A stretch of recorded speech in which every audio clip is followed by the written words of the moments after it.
Hi guys. Happy Sunday. It's just a nice little rainy Sunday, kind of a nice lazy day.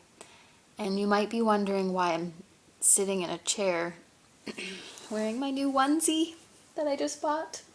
There's owls with hearts all over it. Rather than sitting at a piano or with a guitar. It's because tonight I'm going to tell you a story. So, this is kind of new for me. I don't actually usually write stories. I hated English class. Hold on, let me just straighten the camera a little. Oh, that's a little better. Okay. I hated English class, and I never enjoyed writing anything. Songs even are pretty new for me. Really, within the last 3 years, most of these new songs that I'm putting up now, that's when most of these songs started coming up. So when this story decided to come up and out of me, I was quite surprised and pleased, so I will just take it. Now, spoiler alert, if you haven't seen the movie The Fifth Element, go and watch it because it's awesome and it's one of my favorite movies of all time. But yeah, I'll spoil a couple of things in this little story if you don't watch the movie first. So you should probably do that. If you like sci-fi, of course. You don't have to watch it. I'm not making you do anything. You can do whatever you want, really. And you don't even have to sit here and watch the story. You don't have to listen to me talk. But if you'd like to hear the story, anyways, you know what to do. Okay, so the most recent time that I watched this movie, and I've watched it a lot of times, but the most recent time, some things resonated even more deeply for me. And I kind of had a feeling I was going to write about it, but I wasn't sure what. So maybe a month or two later, this story just started coming up and out of me. The week of Halloween, actually, it started coming out. And then the night of Halloween, I was actually finishing up this story. I was out at the Vault in Nanaimo watching top men perform. And if you haven't seen them, dude, seriously, they're amazing. Their music, they're just who they are, and they're incredible. So I'm putting a link to their website down below in the information section. Check them out. So I was out watching top men perform, and rather than being social and talking, which is what I usually would be doing, or dancing because their music is very danceable, but rather than doing those things, I was in a back corner of the vault, just sitting on my phone, typing up the last little bits and pieces of this story that I felt like I needed to finish. And I'm not sure why, but it felt really important and I had to do it, so I just did it. And strangely enough, I have never seen Leeloo on Halloween ever. I've never seen anyone dressed up as Leeloo. And I'm sure loads of people do it because she's awesome and lots of people love her. But that night, the night that I decided to be sitting working on my story, there happened to be a beautiful girl dancing dressed up as Leeloo from The Fifth Element while I was on my phone writing about Leeloo from The Fifth Element. Kind of cool. Kind of really cool, actually. So, yeah. Now I'll read you the story. Okay. Do you know The Fifth Element with Bruce Willis and Milla Jovovich? If you do, I don't need to explain all the reasons to love this movie. Leeloo is such an amazing character. She's beautiful, delicate, filled with a sense of childlike wonder and fascination about everything.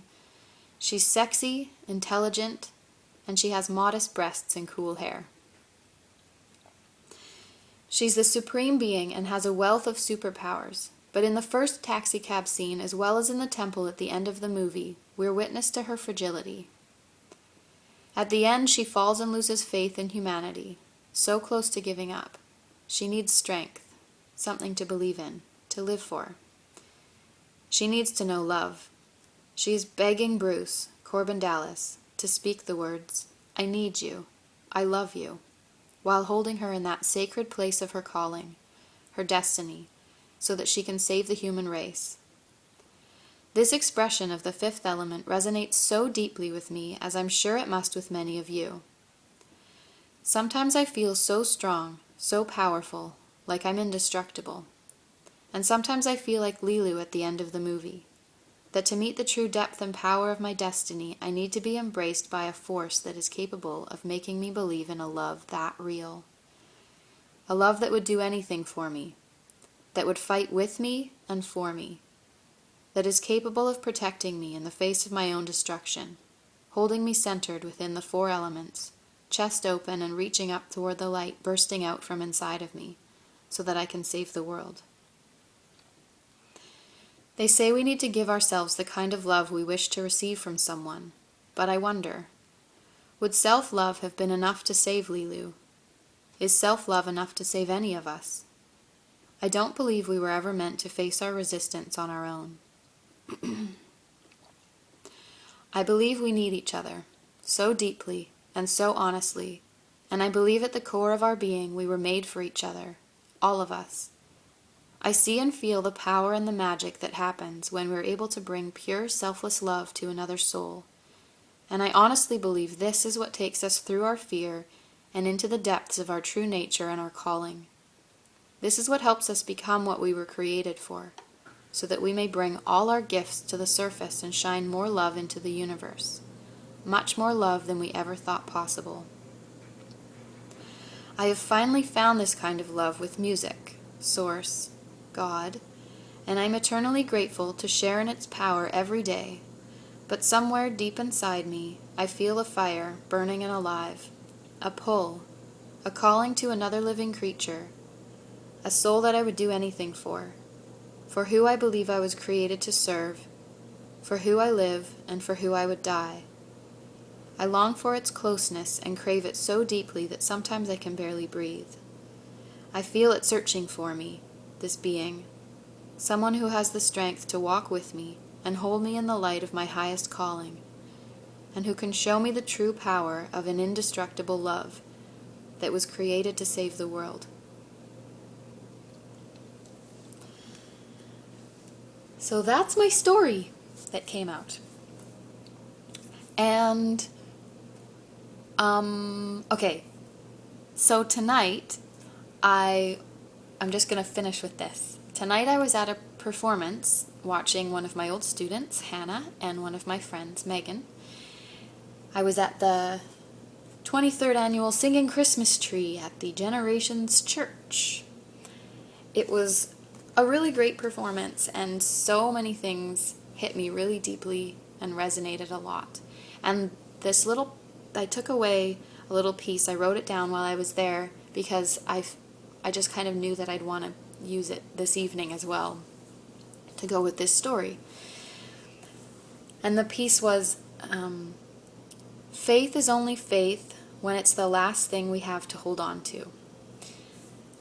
And I really like those words because for me with music, I've lost my connection with music a couple times, maybe a few times in my life where I just wasn't really engaging with it much anymore. And it was very hard for me. So now I've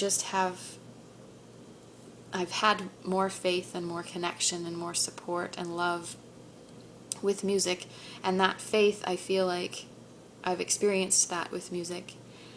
And now with this topic, love, which I feel like I'm sure so many of you can really relate that love is this, it seems like this big scary thing, like what is it and what does it mean and where does it come from and is there someone out there for me and am I worthy, or all of those kinds of things. I felt all of that kind of stuff before too, as I'm sure we all have, and there's so many different kinds of love, and so many different expressions of love that I'm like learning more about all the time. And now I feel inside, like, just like with music, there's just this undeniable, there's no question that music is something that I need to do and engage with and be a part of. And with love now as well, there's this feeling like there's something really strong inside.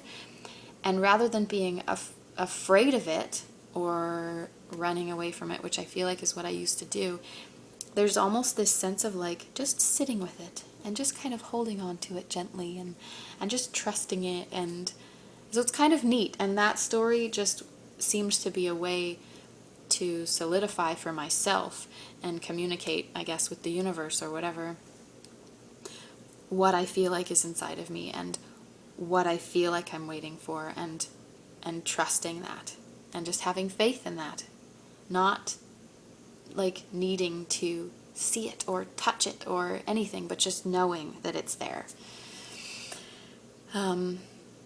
So yeah, that's my story. That's some stuff to go with the story. A little bit more about me if you care. Yeah. Tomorrow I'm going to be putting up a song, so I will see you again tomorrow. And I hope you guys have a really great week, and I'll see you very soon. Love you. Bye-bye.